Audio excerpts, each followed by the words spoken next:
اور ٹیکنیکل تجزیہ اس بات کی سپورٹ کرتا ہے کیا؟ ہاں، ٹیکنیکل تجزیہ اس بات کی بھرپور حمایت کرتا ہے۔ ہم نے دیکھا کہ 16,400 کا سپورٹ لیول تو بہت آسانی سے ٹوٹ گیا، لیکن اب مارکیٹ کا اگلا اور بہت مضبوط سپورٹ لیول 1,56,000 سے 1,57,000 پوائنٹس کے درمیان ہے۔ یہ سطح اتنی اہم کیوں مانی جا رہی ہے؟ کیونکہ یہاں 200 ڈے کی ایکسپونینشل موونگ ایوریج یعنی 200 EMA موجود ہے۔ فائنینشیل ٹیکنیکل انالیسز میں 200 ڈے EMA کو ایک بہت طاقتور فرش مانا جاتا ہے۔ اچھا، یعنی یہاں سے باؤنس بیک ہونے کے چانسز ہیں؟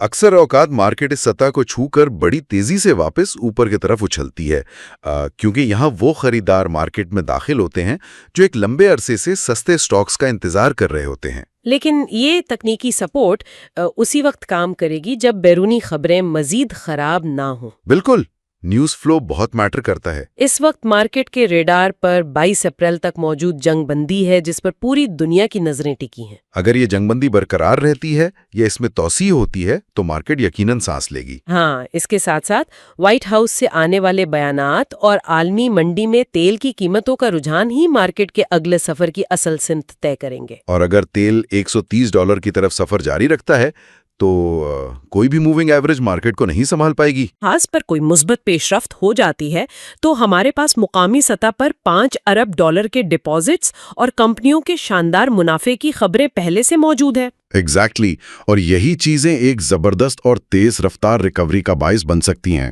ان تمام حقائق اور تجزیوں نے میرے ذہن میں ایک بہت ہی بنیادی مگر چونکا دینے والا سوال کھڑا کر دیا ہے۔ اچھا، وہ کیا سوال ہے؟ ہم ہمیشہ مقامی معیشت اور مقامی کمپنیوں کے منافع اور لوکل پالیسیز کا تجزیہ کرتے آئے ہیں، لیکن آج کے اس کریش نے یہ ثابت کر دیا ہے کہ اب کوئی بھی مقامی مارکیٹ حقیقی معنوں میں لوکل نہیں رہی۔ بہت گہری بات کی آپ نے۔ ذرا سوچئے، پاکستان کی ٹاپ 100 کمپنیوں کی $6.3 ارب کے متوقع منافع کی خبر 1 منٹ میں غیر متعلق ہو گئی، صرف اس لیے کہ ہزاروں میل دور کسی اور ملک میں 2 عالمی طاقتوں کے درمیان ایک میٹنگ ناکام ہو گئی۔ اور اس سے یہ سوچنے پر مجبور ہونا پڑتا ہے کہ کیا ہم اب بھی صرف بیلنس شیٹس اور مقامی شرائح سود کو دیکھ کر پورٹ فولیو مینجمنٹ کر سکتے ہیں؟ ایگزیکٹلی۔ کیا اب وقت نہیں آ گیا کہ عالمی سطح کی سفارتی حرکیات یعنی جیو پولیٹیکل ڈائنامکس کو کسی بھی سرمایہ کاری کی حکمت عملی کا باقاعدہ اور لازمی حصہ سمجھا جائے؟ بالکل سمجھنا پڑے گا، کیونکہ جب تک ہم صرف اپنی عمارت کے اندرونی فائر الارم کو دیکھتے رہیں گے، ہم اس خطرے کے لیے کبھی تیار نہیں ہو پائیں گے جو باہر سے آ کر پوری عمارت کی بنیادیں ہلا دیتا ہے۔ کسی کو بھی اس پر ضرور غور کرنا چاہیے۔